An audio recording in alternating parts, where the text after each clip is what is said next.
Hey everybody, it's Mr. Terry here again.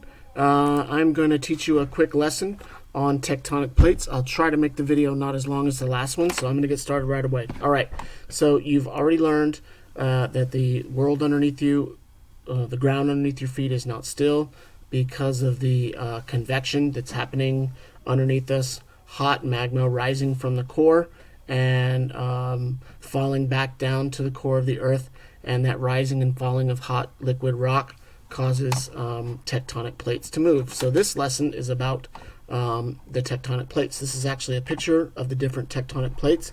The ground you walk on is not one big solid piece. The surface of the earth, the crust, actually is formed through these pieces, almost like puzzle pieces that fit together like plates. Some of the plates are under the ocean. Some of them are exposed on land where we live. We live in the United States, which is right here, and all around the world are different plates that exist. Okay, so the theory of continental drift was developed by Alfred Wegener. You learned about him last week. He theorized that the continents were once joined together into a supercontinent that he called Pangaea. The continents actually drifted apart over time into their present-day locations. So here is what we scientists and modern scholars, this is what we believe Pangaea looked like at one time, and this is where the continents that you know of now, this is where they would have been billions of years ago. Okay, so here is actually an image of how we think they moved from Pangaea into their present-day locations. Like when you look at a map and you see the continents, this is what you see. Well, the scientists believe this is what it used to look like, and very, very slowly, extremely slowly, this happened over billions of years, these continents started to drift apart because the crust is kind of sliding over the liquid core of the earth. The continents kind of drifted apart, away and into each other to form what we know of today as the modern 7 continents. So that is that process that you just watched right there. Okay, so the plates move in different ways. They move in 4 different ways, and here's the first way: divergent plates. Divergent plates are plates that separate and move apart. Divergent plates cause the formation of new land to take place. So when you think of divergent, you think of plates that are moving away from each other. Here are some examples of things that can be created through divergent plates. This is the Mid-Atlantic Ridge in Iceland. This is a tourist destination that you can actually walk through, and you can watch that geological process of diverging plates happening. These 2 plates are moving away from each other, and one day these could be miles apart, 100 miles apart, maybe even 1,000 miles apart, with an ocean filling up this area. But for right now, you can walk between these 2 places. Volcanoes can be created through divergent plates. Also, hot springs are created as the land separates from one another. That allows magma to rise to the surface, and that magma can heat pools of water in the earth to create hot springs. One more example is the Africa's Great Rift Valley. That is created by diverging plates. You can see how the magma is wanting to rise, and as the land masses move away, that allows the magma to rise, and that causes the rift valleys. The next one is convergent plates. Convergent plates are plates that actually come together and collide, and when this happens, that forms mountains.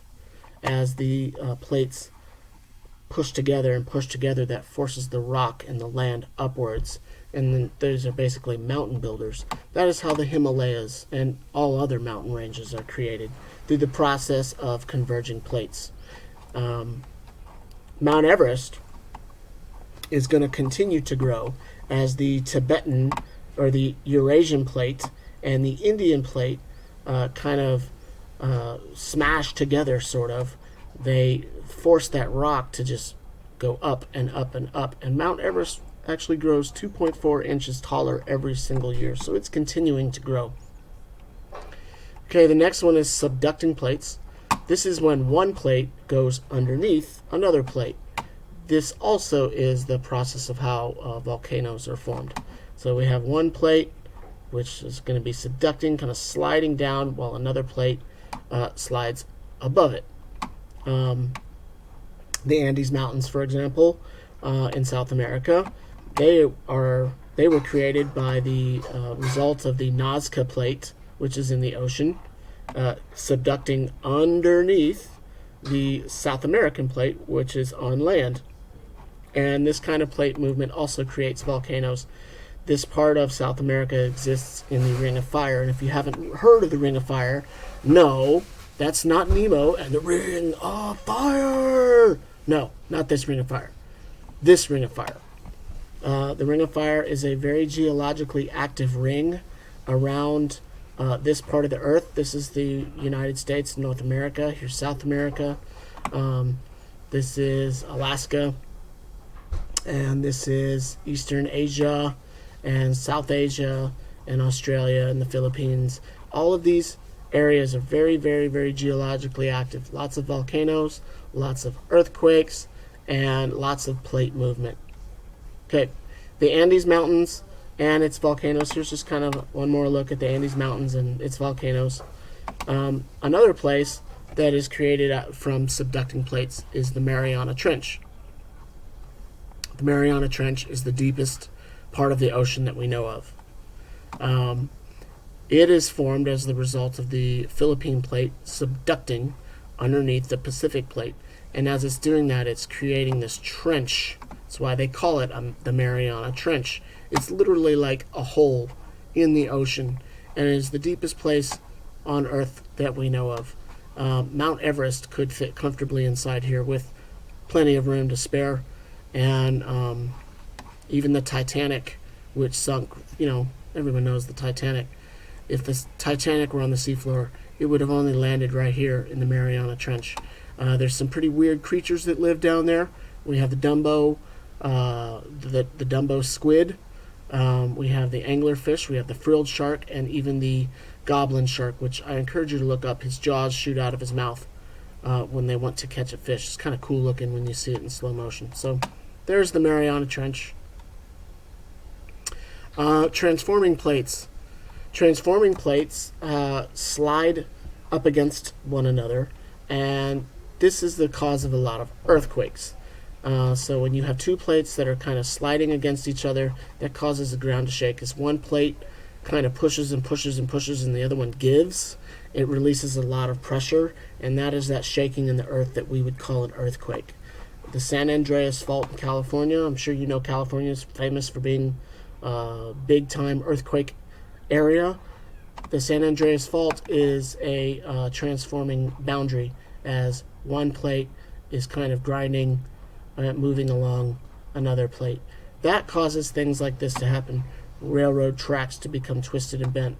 A railroad track that was once straight will twist just like this as the earth moves from one side to the other. So kind of interesting, I think, right there. And that's the end, brah. Those are the 4 types of plate movement. I hope you enjoyed the lesson. Have a great day. Bye.